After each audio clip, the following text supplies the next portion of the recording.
மலைகள். ஒன்று மலை சுமார் 5137 மீட்டர் உயரமுடையது. பெருவெள்ளத்தின் அழிவுக்கு பின் நோவாவின் பேழை தங்கியிருந்த இடம் அராரியா மலை. சுமார் 768 மீட்டர் உயரமுடையது. ஆபிரகாம் தன் மகன் ஈசாக்கை பலியிட முற்பட்ட இடம் இது. பின்னாளில் சாலமோன் அரசர் எழுப்பிய எருசலேம் ஆலயம் இதன் மீதே கட்டப்பட்டது. சீனாய் மலை சுமார் 2285 மீட்டர் உயரமுடையது. இறைவன் மோசேவுக்கு 10 கட்டளைகளை வழங்கிய பரிசுத்தமான இடம் இதுவாகும். நேபோ மலை சுமார் 808 மீட்டர் உயரமுடையது. மோசே வாக்களிக்கப்பட்ட கானான் நாட்டை பார்த்து அவர் மரித்த இடம் நேபோ மலையாகும். கார்மேல் மலை சுமார் 546 மீட்டர் உயரமுடையது.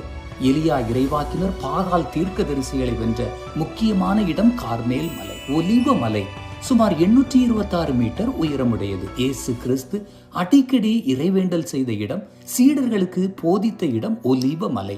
மேலும் இங்கிருந்தே அவர் விண்ணகத்துக்கு எடுத்துக் கொள்ளப்பட்டார். தாபோர் மலை சுமார் 575 மீட்டர் உயரமுடையது. இயேசு மோசே எலியாவோடு காட்சியளித்து உருமாற்றம் அடைந்த இடம் தாபோர் மலை. சீயோன் மலை சுமார் 740 மீட்டர் உயரமுடையது. தாவீதின் நகரமாகவும் விவிலியத்தின் பல நூல்கள் தெய்வீகத்தின் அடையாளமாகவும் சியோன் மலையை குறிப்பிடுகின்றன. கொல்கத்தா மலை இயேசு சிலுவையில் அறையப்பட்டு மனிதகுல மீட்புக்காக மரித்த புனிதமான இடம் கொல்கத்தா மலை. மலை பிரசங்க மலை சுமார் 200 மீட்டர் உயரமுடைய இந்த இடத்தில்தான் இயேசு புகழ்பெற்ற மலை பிரசங்கத்தை வழங்கினார்.